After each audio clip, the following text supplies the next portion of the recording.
everyone, and welcome to Mind to Mind. I'm Tiffany Nielsen, and with me is my incredible co host, the one and only Dr. Joe Perez. How are you doing today, Dr. Joe?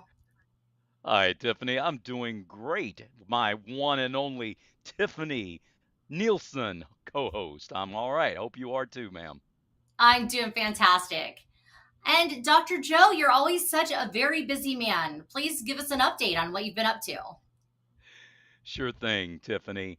So, the short tech tips video that I've been creating over the past few months for the Insight Jam channel on YouTube have really taken off in popularity. Unbelievable. In fact, 7 of the 17 or so that I've done are in the top 10 of the most watched user created shorts across the entire channel. 4 of those are in the top four, believe it or not. It just totally blows me away. This channel has more than 350,000 subscribers. So I am really stoked about that. Okay, I've also got two back-to-back speaking engagements at the end of next month. One at the ATC Carolina Regional Conference near Charlotte, here in North Carolina, and the other one being the closing keynote at the Global CISO Forum in Atlanta the very next day. So I'm going to be pretty busy. But still, I am extremely grateful for all of these amazing opportunities. But how about you, Tiffany? What's going on with you? Well, one thing's for sure, I'm so happy that it is a little bit cooler outside. Living in Las Vegas, 118-degree days were really getting the best of me. So nice. 82 for a high yesterday. Wow. So Hmm. I'm very excited about that. On the work front, we have our big Summit of Things event coming up in October, and we are so excited about that. We have about 30 speakers so far and growing.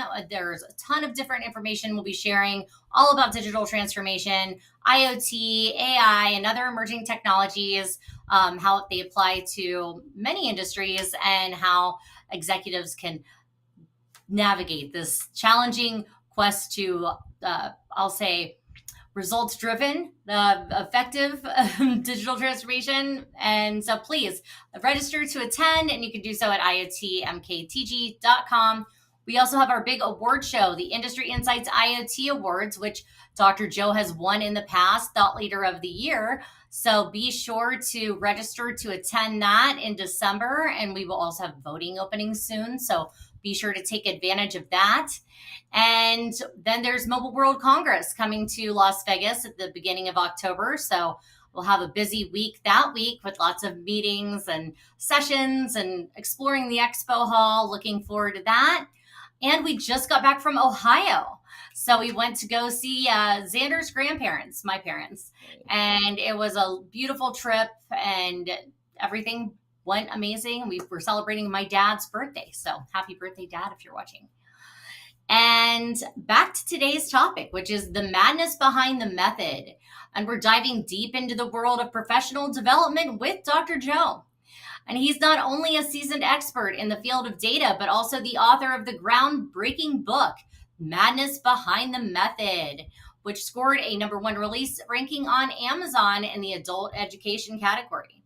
And this book challenges organizations to rethink their approach to employee training and development. And today we'll explore some of the revolutionary strategies Dr. Joe outlines in his book to create a more engaging and effective learning environment for your workforce.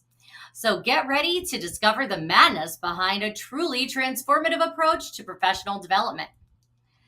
And Dr. Joe, given the current state of the workforce, why is it so crucial for organizations to reevaluate their professional development strategies? Great question, Tiffany. So it's extremely important. And by the way, thank you so much for your kind words about my book. I enjoyed writing it. So I see reevaluating professional development strategies as, well, an imperative for several reasons. First of all, the pandemic from the early 2020s drastically altered the work landscape. We all know that. We all experienced that. I think remote work and flexible schedules would be the main emphases here. And, this shift necessitated organizations to adapt their training programs to meet the demands of a hybrid workforce, something they'd never done before. Secondly, the great resignation, as they call it, has certainly underscored the importance of employee engagement and satisfaction. Investing in professional development demonstrates a commitment to employee growth, encouraging a positive company culture, and reducing the the chance of turnover. Thirdly, technological advances. That's rapidly changing the skills that are required for success. And without continuous learning and development, employees are going to risk becoming obsolete.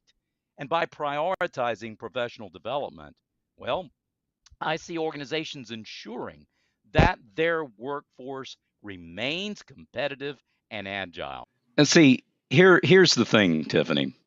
A well structured professional development strategy can enhance employee performance and productivity too. When employees feel like they are valued and supported in their growth, well, they are, let's say, more likely to take on new challenges, to embrace new challenges, and overall contribute to the organization's success. On top of that, a culture of continuous learning is going to build this sense of community and belonging. And that's going to lead to increased employee satisfaction and reduce burnout. So, reevaluating your professional development strategies, oh, yeah, it's absolutely essentials for organizations to navigate the complexities of the modern workplace, Tiffany. And of course, I'm sure there will be some practical challenges to implementing these changes. And I suppose whenever you try to change things, well, there's bound to be resistance. So, given that resistance that organizations often face, what advice do you have, Tiffany, for leaders who might be looking to overcome obstacles and to drive change within their teams? Thanks, Dr. Joe. Well, my advice would be make it fun. I mean, Yeah. explore ways to make professional development a fun and memorable experience because in many cases, group learning or team exercises can make the experience more enjoyable, which will also lead to better attainment of the information shared. And another great way to overcome obstacles and drive change is incentives. Try using incentives to make the opportunity for Yes. professional development more enticing and benefits for those who do the best or complete classes. And gamification is another concept that comes to mind that would bring together both fun and incentives into the professional development process. And Dr. Joe, in the madness behind the method, you challenge organizations to rethink their professional development strategy. And your book talks about this framework you developed called the MAD structural matrix. Dr. Joe, can you tell us how this framework can be applied to design more effective training programs? And what are the key benefits of this approach? Sure, absolutely. Well, the MAD structural matrix within the madness behind the method, no shameless plug here. I just happen to have the book on me, right? Yeah, the MAD structural matrix. This thing represents what I hope is an innovative framework for designing effective training programs. Um, Unlike traditional approaches that frequently miss the mark, in my opinion, this particular framework delivers a comprehensive structure for aligning your training with six key elements. They are the emphasis, the focus, the goal, if I can remember them all, let's see, the approach, the summary, and the relationship, those six. Okay, by thoughtfully addressing each of those six components, Tiffany, you can design a learning experience that truly connects with your team and produces tangible outcomes. All right, when a training program uses this framework as its roadmap, I can see where every detail of that program is carefully orchestrated to ensure optimal impact and engagement too. The MAD structural matrix can help guide an organization towards realizing this vision that I have, and others have had it too. I see it as a robust tool that's going to enable you to sidestep the common tracks of generic training and customizing your strategy to meet the unique needs of your own team. Let me give you a few specifics, Tiffany, on how those six key elements could potentially be implemented. All right, you can accomplish things like making sure your training aligns with your organization's goals, focusing on the most important aspects of learning and development, setting clear and achievable goals for your training programs, choosing the most effective approach for delivering your content, summarizing key takeaways to reinforce what the people have learned, and encouraging a strong relationship between trainers and learners. You see, with the MAD structural matrix as one possible framework, there are others. But anyway, an organization can develop training programs that are not only effective, but also captivating and, well, maybe even unforgettable. My take? Well, I say let's move away from ineffective training methods and embrace the madness, if you will, that could revolutionize your organization's approach to development and professional growth. Now, of course, I'm sure there are other solutions, naturally. This one is one possible solution that I've come up with. Now, speaking of which, Tiffany, being such a remarkable, phenomenal marketing leader as you are, you have undoubtedly faced challenges in training and developing your teams. Can you share a specific instance where the MAD structural matrix, or maybe some other framework that you might have used, or you might have envisioned, could have been beneficial, and maybe what potential outcomes, positive outcomes, that you've envisioned from using some kind of framework, whether it's mine or not? Well, thank you, Dr. Joe. And I'm going to take a slightly different approach to answering this because years ago, Okay. I was working for a company called You Will Change the World, where the CEO, Peter Anthony Wynn, would host mastermind workshops and assist authors and those with valuable messages to share to create online courses. And many of the MAD structural matrix strategies were used to assist attendees of the mastermind workshops in creating their online courses.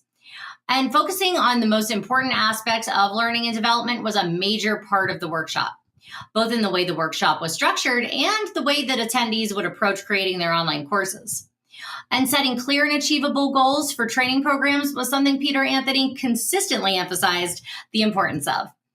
And choosing the most effective approach for delivering the content was another key element he focused on for laying out the framework for the online courses. And summarizing key takeaways and using quizzes were great means to ensure that the audience were comprehending the information. And furthermore, the quizzes were written in a way to reinforce the information rather than to confuse people or trick them. For example, the majority of the true and false questions were written to be true. It would just reinforce the learning. So, encouraging a strong relationship between trainers and learners was at the core of the mastermind workshops. And as the workshops fostered this positive and productive environment by working with a mentor, which was another big part of the program that he would underscore. And so, Dr. Joe, you've been emphasizing the importance of blending teaching, coaching, and mentoring for effective professional development. So, how do you balance these three approaches in your own training programs? And what are the key benefits of this blended approach? Right. Well, I just love your question, Tiffany. Implementing a blended approach, as you say, of teaching, coaching, and mentoring. Now, that is a key to building a solid professional development plan. Each approach offers unique advantages. And when integrated thoughtfully, well, collectively, they can unlock the full potential of your team. Okay, starting with teaching. This lays the groundwork by sharing vital knowledge and skills. It's kind of like the base of a house, the foundation, a building, right? Without it, everything else might simply fall apart. Then there's coaching. Now, that takes it a step farther by encouraging personal growth and development. You know, I suppose that you could compare it to having a personal trainer, right? Who helps employees to reach their goals and discover their strengths. Coaches motivate and inspire, enabling individuals to recognize their own capabilities.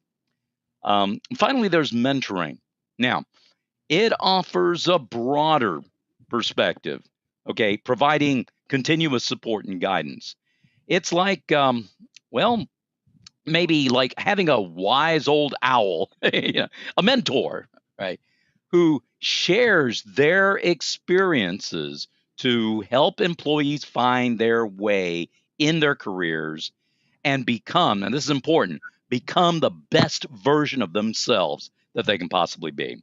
See, the mentor will be your staunchest advocate, your greatest cheerleader, and your harshest critic, somehow all at the same time.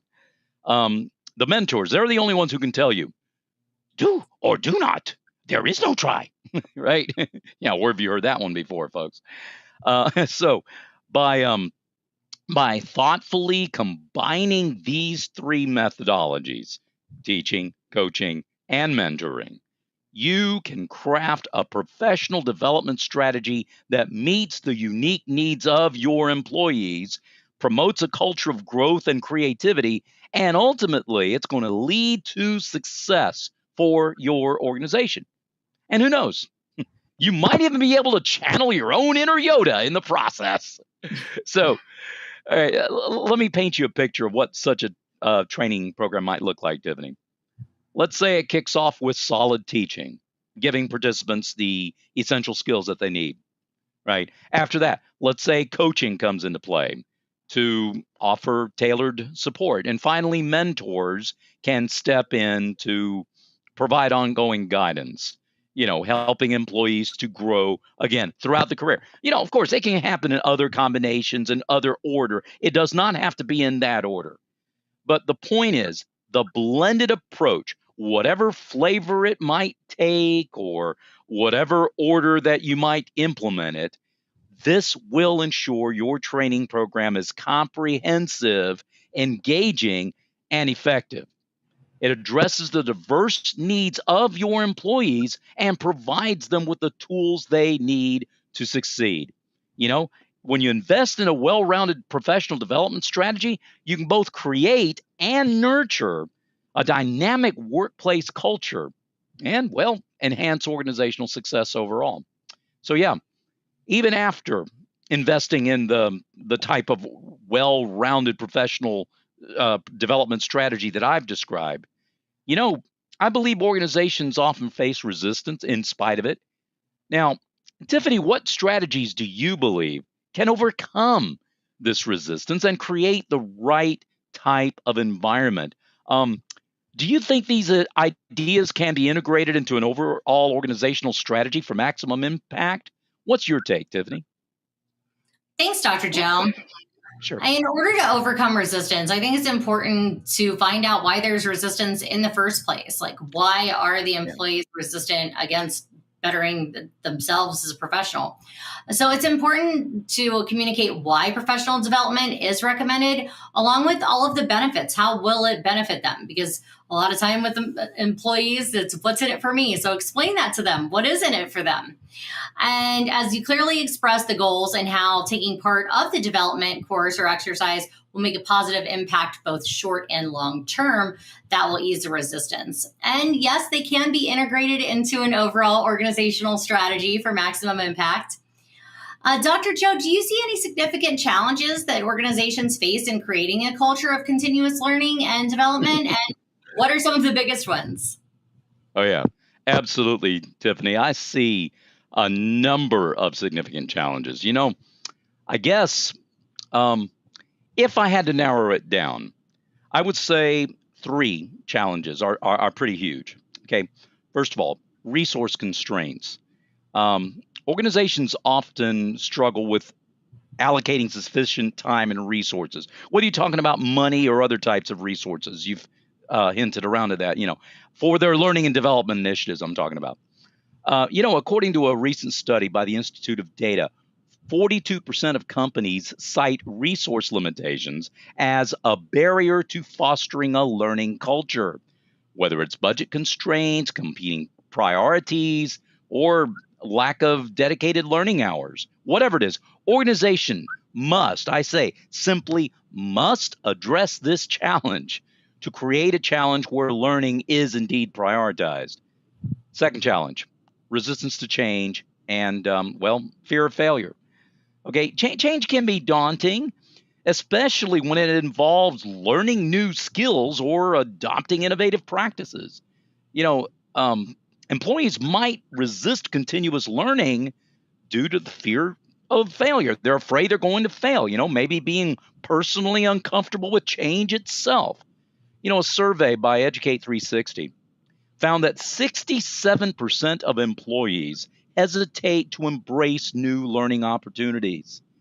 And overcoming this resistance, especially if it's 2 out of every 3 here, requires leadership support, emphasizing psychological safety and celebrating learning as a growth opportunity rather than a risk. Last challenge, I'd have to say measuring impact, right? Organizations struggle to measure the effectiveness of learning initiatives. Without clear metrics, well, it's pretty challenging to demonstrate the value of continuous learning. A Tech Academy report highlights that 58% of learning and development professionals find it difficult to assess the impact of training programs. You see, implementing robust evaluation methods can help quantify those benefits and thereby justify whatever investments are needed in learning and development. So you know what? those those are pretty significant challenges, Tiffany. Now, what do you see are perhaps some different ways that organizations can implement to overcome these obstacles? What's your take? Thanks, Dr. Joe. I really like the way that you laid out the challenges that organizations face in creating a culture of continuous learning and development. And resource constraints, they're a big one. I mean, some options for overcoming this challenge would be to explore if there are grants or other funding available to assist with covering the expenses. And resource constraints are also a barrier to adoption that we saw and that prevents businesses from incorporating new technology, because what we saw was the same pattern in the majority of the industries that we covered in our Industry Insights webinar series. And this trend contributed to a larger challenge known as the digital divide, which is the gap between people who can access and use digital technology and those who can't. And according to the IEEE, the digital divide is getting worse as 3.7 billion people across the globe still remain unconnected to the internet. That just seems so wild to me because here in America, we use the internet all the time. It's like second nature for everything. I don't know if half the people watching would even be able to get to a location without using their GPS or their phone to assist them. I mean, people have just become so overly reliant on it that just not having that just seems out of this world. And when it comes to fear of failure, providing training and support can assist, as well as affirming the importance of upskilling and reskilling. But you're right, Dr. Joe, that the fear of change, I mean, we saw it when the pandemic hit, when people had to change from going to the office to working from home. And now we're seeing it kind of shift again as people have to change it up again because now they're wanting them back in the office 5 days. They're like, not more change. It's this giant fear of change. So, I mean, that's something that, it comes with being adaptable. So make sure that that's a part of your learning and development strategy. And when it comes to measuring impact, I feel it's important to address the goals and ensure that they are measurable. And leveraging virtual learning and AI can also assist in gaining better data-driven insights. But as a leader, Dr. Joe, how can you inspire and motivate your team to embrace continuous learning and development? And what strategies can you employ to create a culture where learning is valued and prioritized? Sure. Well, thank you, Tiffany. Your wisdom in this area is spectacular. I just love the way you put that. So thank you, and thank you for the question. These things need to be prioritized. Okay, one strategy that I have found to be successful is to recognize the difference between adhesion and cohesion when it comes to putting a high priority on learning and professional development while you are building your teams. Now, Tiffany, let me set the stage for you real quickly. All right, you may recall from your own high school chemistry classes, which was a lot longer ago for me than perhaps it was for you, right? Okay, the force of attraction between molecules of different substances is called adhesion, as distinct from cohesion, and that's the force between molecules of the same substance. Okay, let me illustrate. It's the adhesion of water that makes it bead and stick to the hood of the car that's just been waxed. But it's the cohesion of water that makes it stick to itself and fall as drops when it rains. So, guess what? It's the same way with people. Now, think about it. When those who have differing personalities are paired up, right? When the teaching, coaching, or mentoring process is done correctly, okay, their relative strengths and weaknesses are going to complement in each other. And their adhesion is going to take them to new heights of success. All right, flip that puppy around. In the similar way, pairing like personalities together, okay, that's going to build a sense of camaraderie and sympathy. People are saying, well, you know what? I've been there, man. I know what you're going through, and we can get through it together. So their likeness, their similarity, their cohesion, if you will, helps them to tackle differences and break through barriers very quickly. So by understanding the power of adhesion and cohesion together, and understanding when to use each one, right? And maybe even both in certain cases, leaders can strategically pair up individuals in teams, creating a collaborative environment when where everybody feels valued and empowered. You know what, Tiffany? My whole point in writing this book, The Madness Behind the Method, okay, it's to challenge organizations with a message that it's time to break free from the shackles of traditional training methods and embrace the madness that's going to lead them to true transformation within their workforce engagement strategy. Um, I think we all need to remember this.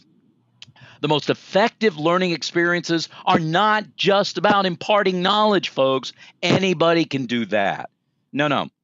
They're about igniting passion, encouraging collaboration, and creating this sense of belonging. So, guess what, everybody? All of you who are watching us out there today, go. Go forth, unleash that madness within your own organizations. And please, please start looking at your employees as an asset to be invested in rather than a cost to be justified. You know, as Henry Ford once put it, the only thing worse than training your employees and having them leave is not training them and having them stay. Yeah, on that note, back to you, Tiffany. Well, thank you so much, Dr. Joe. And I really feel that the more we challenge ourselves, the more we give ourselves an opportunity to grow. I know when I started my first real role in the technology sector, working as communications director at GeoTrack, I really didn't know much about IoT. It was very overwhelming, and it was so much training and development and getting on the phone and understanding all these new processes and how things work. And it was very, very challenging. But, I use it as an opportunity to grow, and now to be, Right. hosting these summits and being able to talk at a high level and really understand exactly, what's happening with the entire technology landscape. It's a blessing. So the more that you challenge yourself, the more you can grow, and the more that you can, be a leader and help others. So definitely take any opportunity that you have for professional development. It'll be a wise choice. And if you're an employer, make sure that you're taking that step for your employees. So thank you Absolutely. so much for joining me today, Dr. Joe. And of course, a big thank you to all of you for joining us as well. And if you're looking to upskill, reskill, learn some new things, especially about technology, be sure to join us for the Summit of Things, taking place October 22nd to the 24th. And there's even free early bird passes online. So, hey, that's one of the barriers gone. You know, we talked about the cost for, doing the professional development. Here's a free pass. So get yours now at There you go. iotkatg.com. Thank you again, Dr. Joe. And we look forward to seeing you next time on another Mind to Mind. Have a great day, everyone. Bye, everybody. Bye-bye.